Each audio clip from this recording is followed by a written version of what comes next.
Today is Monday, December 16th, and today's agricultural fact of the day pertains to family farms by the numbers. And this was pulled from an article that was posted on Ag Daily that I found this morning.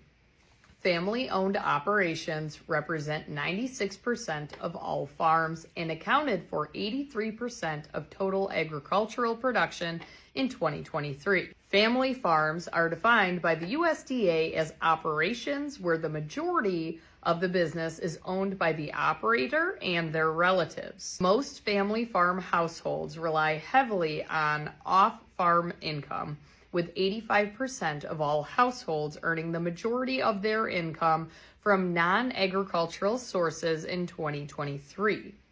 This reliance on external income underscores the adaptability of family farm operators in navigating financial uncertainties. And unfortunately, that is the reality in this day and age, that there is at least one person in that farming operation that is working off the farm to bring in more income to help and sustain, because obviously some years are better than others when it comes to production and numbers, and diversification and willingness to accept technological advancements and implement them on the operation has definitely been integral in being able to get through what we have experienced in the agricultural industry over the last 20 years. I will say that many family dairy farms around us have gone out of business in this county, specifically where I teach, within the last 5 years. It has been significant. And I know that many farms have diversified in the products that they produce to assist in bringing in income from different avenues,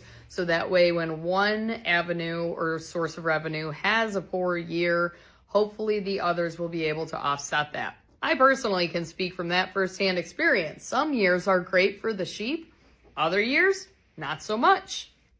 On the other hand, turkeys may have a great year. Some other years, like this year, we lost half of the turkeys we ordered. The thing with agriculture is that it is unpredictable. And many people will say that are involved in production agriculture, I don't need to go to the casino to gamble. I can just go in my backyard and do it every day. Now, this article did go a little bit further in depth with numbers, which I am not going to do today, and I did not do with my classes today, where it talks about mid and large-sized family farms accounting for a significantly more amount produced than those smaller family farms. Unfortunately, those smaller family farms just are not able to produce to capacity. There's a whole lot of business things behind that, but it is true, many farms would not be in existence today if they were relying solely off of the on-farm income that they are bringing in. And that's the sad reality. One of the points that I'm constantly discussing with my students is Americans and our country as a whole has demanded cheap food, which is why, as I discussed last week with some of those agricultural facts, we have seen the industrialization or those large-scale production facilities, large farms. People call them factory farms. I really hate that term for many reasons, but we have seen that industrialization of our food system because the population as a whole has demanded cheaper food. And I always enforce this with my students. Your purchasing decisions can speak volumes. So don't just think when you go into the grocery store, I have to purchase this product because I need chicken. You do have choices.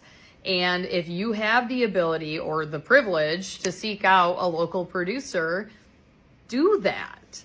And I say that, the privilege, because many people don't have the opportunity to be within pickup distance of a local farm. Or in the reverse of it, they can't afford it. That is a privilege, just like choosing certain type of vegetarian lifestyles is also a privilege because it's expensive.